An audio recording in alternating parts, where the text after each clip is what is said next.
By 2027, CNU vision. By 2027, CNU, a globally recognized institution as agile and technologically proof smart campus. Great Smart Campus. CNU mission, developing graduates equipped with world-class competences and imbued with positive values for them to be future-proof, ready, and become great leaders, professional, and stewards in their chosen vocation, and of the society amidst destructive, volatile, uncertain, complex, ambiguous, and divergent condition. Quality objectives QO1. Increase average passing percentage of board examination programs by 20% of the national passing. QO2.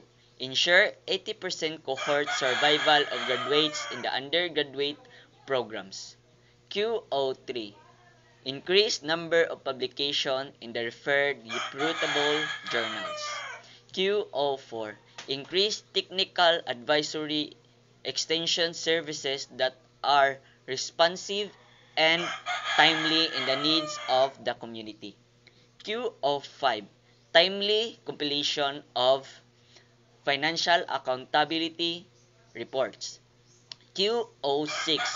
Increase customer satisfaction index in all services of the university through fast tracking in compliance with service delivery charter. QO7.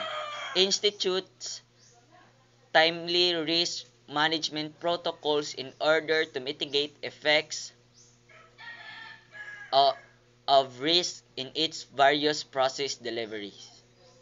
QO8. Ensure confidentiality of records and or information in compliance with the provision of relevant statutory requirements. Quality policy. Cebu Normal University commits to deliver excellence in instruction, research, and extension services for global competitiveness. To meet increasing level of customer demands and delight statutory, regulatory, and international standards through continuous quality improvements and good governance. Towards this end, university goals and aspirations are aligned with the institution's strategic directions, university charter, and government government strategies for global preservation and poverty alleviation. Quality management principles of customer-focused, effective and efficient leaderships in all levels, people engagement, process approach, evidence-based decision-making, and relationship management are observed.